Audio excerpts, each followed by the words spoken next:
going, everyone, and welcome to my healthy recipe series. In this first episode, I'm going to be cooking a Vietnamese dish that most likely you have already tried before, and if you haven't, I strongly suggest you do so because not only it's very, very healthy, but also tastes wonderful. Pho.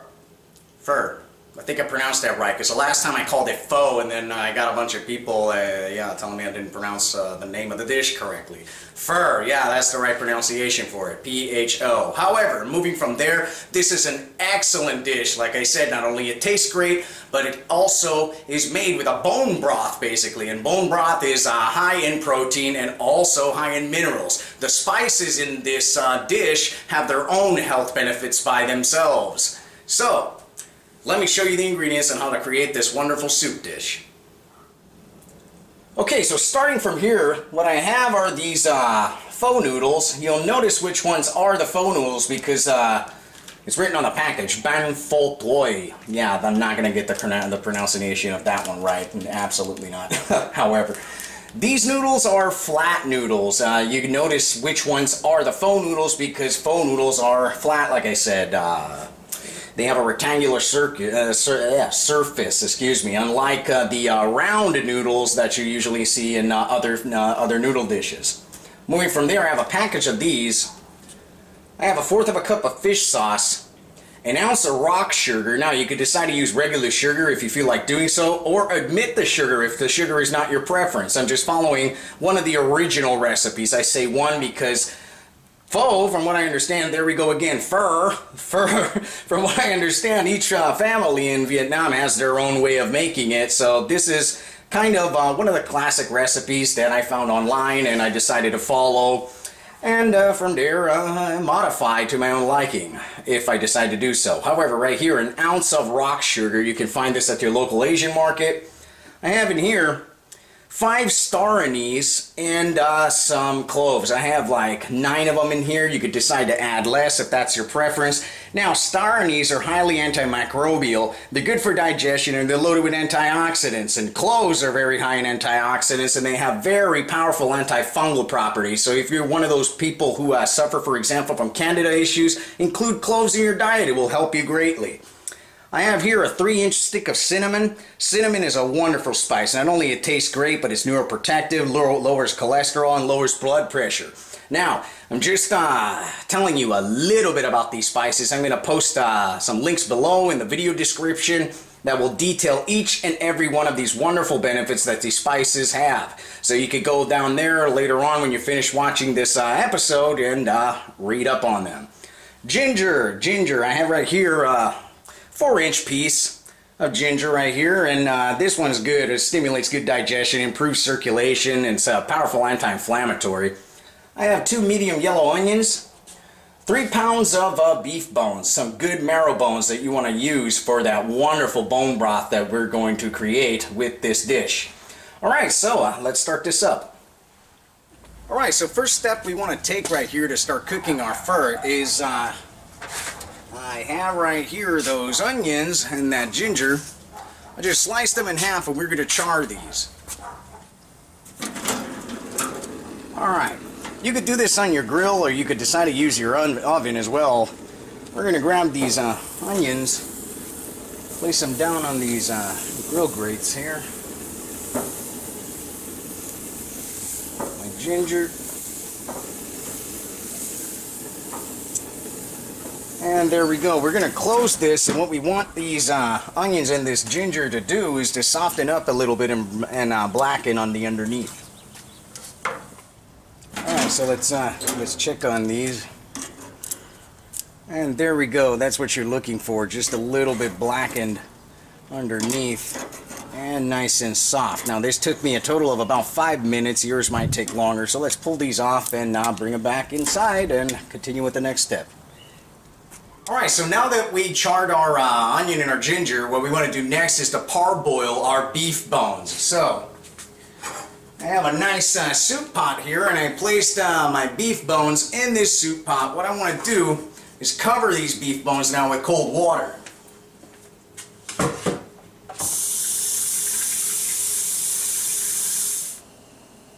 Alright, so as you can see, I just placed enough water in this pot to cover the beef bones, and what I want to do, I want to bring this up to a boil. I have my heat on high. As soon as this comes up to a boil, I'm going to let it boil vigorously for 2 to 3 minutes, and this is going to allow all the scum and all the stuff that you would normally sit there with a little skimmer or whatever and pull out of your broth to remove the foam and everything. You're not going to have to go through all that pain. So let's wait for these to come up to a boil and parboil them. Alright, so this has been boiling vigorously now for about 3 minutes. As you can see, all the scum is rising to the surface. I'm going to grab this pot, strain out the bones, rinse them off, and then clean this pot out, and we'll move on to the next step. Alright, so I rinsed my bones off and I placed them back in the pot I was parboiling them in. What I want to do now real quick is just, in this small pan that I have, I'm going to place my spices in here. And just for a few minutes I'm going to toast up these spices for them to release their essential oils and have your broth become even more flavorful afterwards.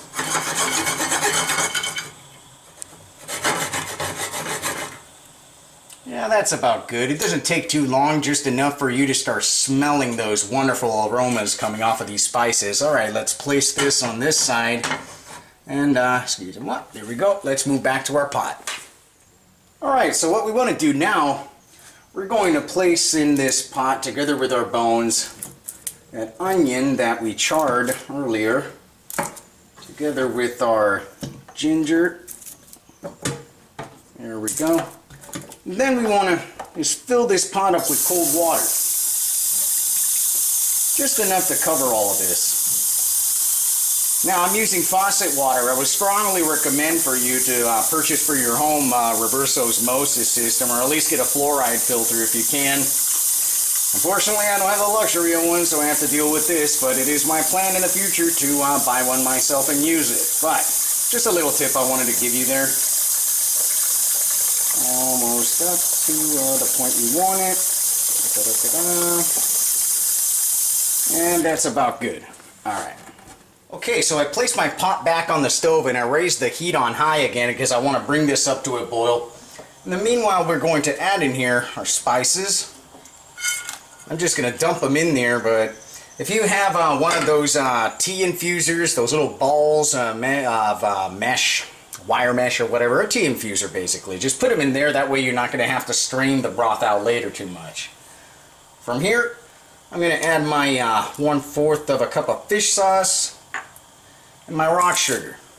Now, fish sauce is pretty salty, and that's what we're going to be using in this dish in place of salt. So adjust the quantity depending on how much salt you want in your dish, or avoid it completely if you cannot take salt in your diet. So we're going to bring this up to a boil, then we're going to reduce it to a simmer.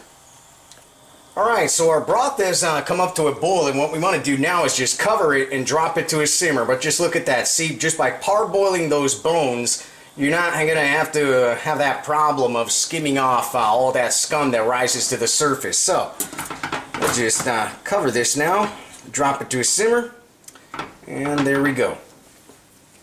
Alright, so we are going to be back in about, I don't know, let this go, I think 4 hours. 5. It doesn't really matter how long you let it go. In restaurants, they let this broth cook for like 12 hours or more. The more you let it cook, the more it's going to absorb in flavor. You can even go ahead and cook yourself this pho broth in an hour and a half or 2 hours, but I prefer to go 4 to 5. That way at least I get a good flavor in that broth. I would go 12, but sorry, I'm not going to wait till tomorrow morning for this to be ready. Alright, so we have it covered. We have it on a simmer. We're going to be back when the broth is ready. Alright, so for me it's been about 4.5 hours, so now my broth is ready. We're going to check it right now and strain it out. Alright, so let's check this out. You should have smelled the house while this was cooking. I mean, it was smelling wonderful, I tell you. Look at that nice clear broth. Alright, we're going to strain this all out. We're going to taste it for seasoning, adjust it accordingly. You can adjust it to your own preferences, and then we'll move on to assembling our pho bowls.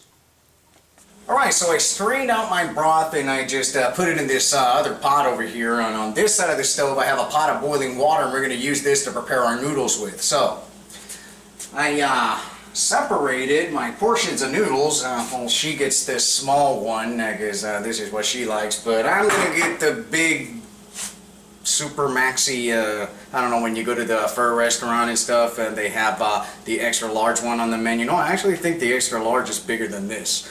However, my point, let's prepare this.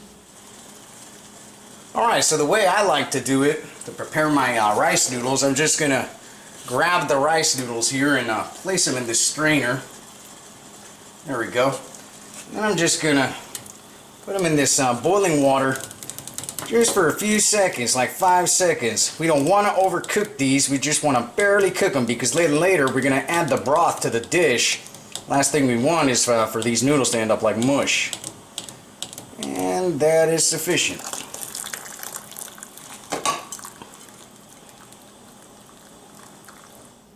So to assemble our pho bowls, God, I can never get that word right, whatever.